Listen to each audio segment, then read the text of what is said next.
The Tao of Self-Confidence, episode 423. Welcome to the Tao of Self-Confidence, where I share stories of amazing women who have discovered their inner journey to self-confidence. Visit our website at thetaoofselfconfidence.com. Your inner journey to self-confidence awaits. Well, hello friend. Welcome to the Tao of Self-Confidence, where I share stories of amazing women who have discovered their inner journey to self-confidence. I'm your host today, Sheena Yap Chan, and today I have an amazing lady on the show today. She is a fashion, beauty, and lifestyle blogger, and I'm really excited to have her on to share her story with us on self-confidence. So without further ado, I'm going to introduce you to Rachel Vogt. Hi Rachel, how are you today? Maybe you can fill in a little bit more about yourself to our listeners. I'm a Californian girl here. I just love fashion, beauty, and I just want to share, a little bit of that with people. And so I start blogging, and that's how I got here, I guess. Awesome. Well, thanks for sharing that. And Rachel, what's your cultural background? I am Vietnamese, part French. I grew up here in California. Awesome. Well, thanks for sharing that. And what would be your favorite self-confidence quote? I think I have a few of them, actually. Let me think. One of my favorite ones probably be confident is the ability to feel beautiful without needing someone to tell you. So it should be within yourself. You should tell yourself that you're beautiful. You don't need to hear from anybody. Yeah.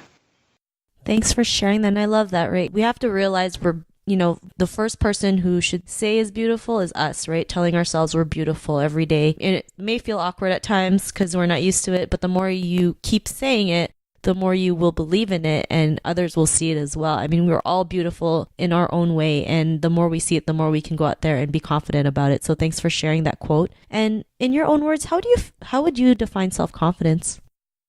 To me, it's like, if you're confident, you should feel like you're how should I explain it? Like we talked about earlier already about like loving yourself, feeling beautiful, and with that there shouldn't be like any room of being like comparing yourself with anyone else or being jealous of what other people have and compared to what you have. Learn to enjoy what you have, and from there you appreciate things a lot differently. Because we're all born in different families and, different culture, different background, different skin color, but we can't just sit there and like, why can't I have this? Why can't I have that? And just be confident in that way. But, because everyone, people that love you, they love you for you, not for what you have. And be able to, show them that, you know to love yourself and they should love you just for that.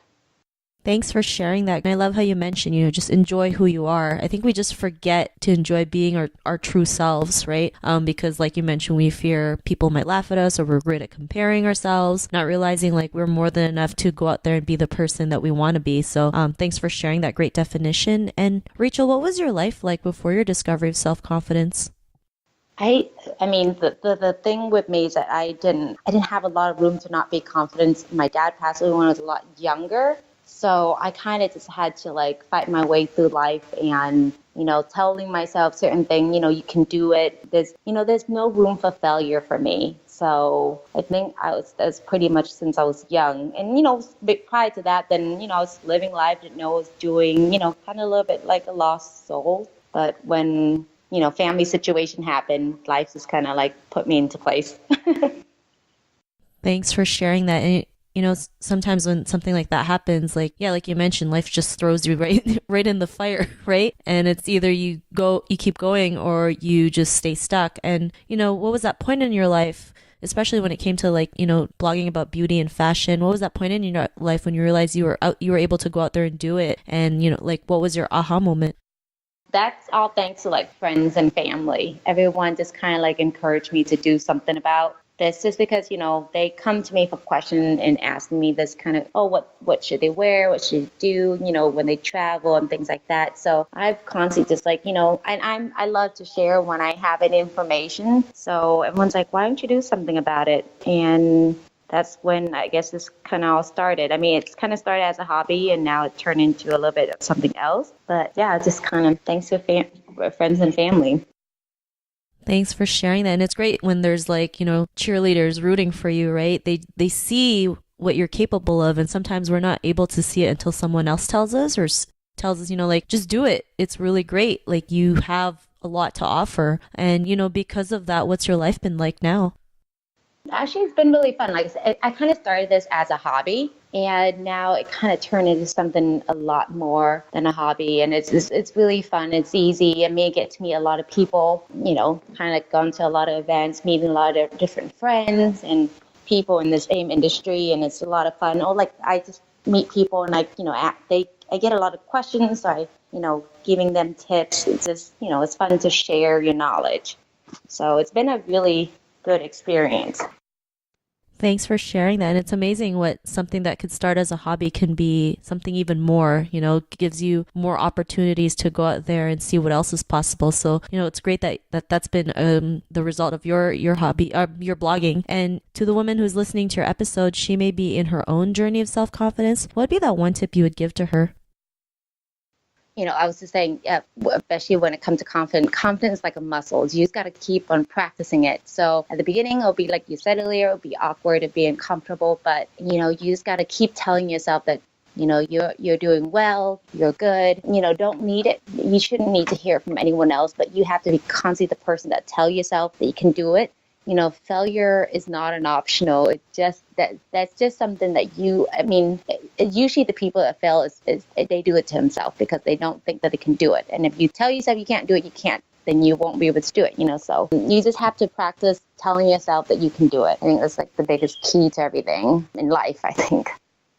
Thanks for sharing that. And that's a great tip that you mentioned. It is true. Like sometimes it's when you start something like riding a bike, it's going to be hard. You might fall off a couple times. You might scrape your knees. You might be scared. But the more you keep doing it, the easier it gets and the more confidence you build, just like you mentioned, practicing confidence. So it's a really great tip that you mentioned. And if our listeners wanted to get to know a little bit more about you and what you do, check out your blogs, check out, the beauty tips that you have. Is there any links or social media profiles we can connect with?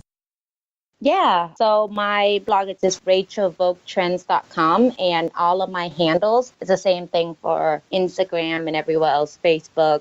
It's just Rachel Vogt Trends. And yeah, you can pretty much find me everywhere using that handle.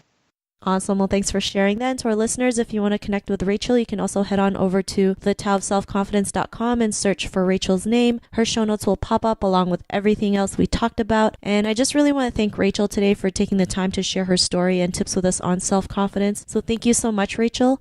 You're welcome. Thanks again. And to our listeners, be on the lookout for another new episode of another amazing woman's journey to self-confidence. And we'll talk to you soon. Bye for now. Thank you for tuning in to another amazing episode of The Tao of Self-Confidence. Get your free audiobook by visiting our website at thetaoofselfconfidence.com. Your inner journey to self-confidence awaits.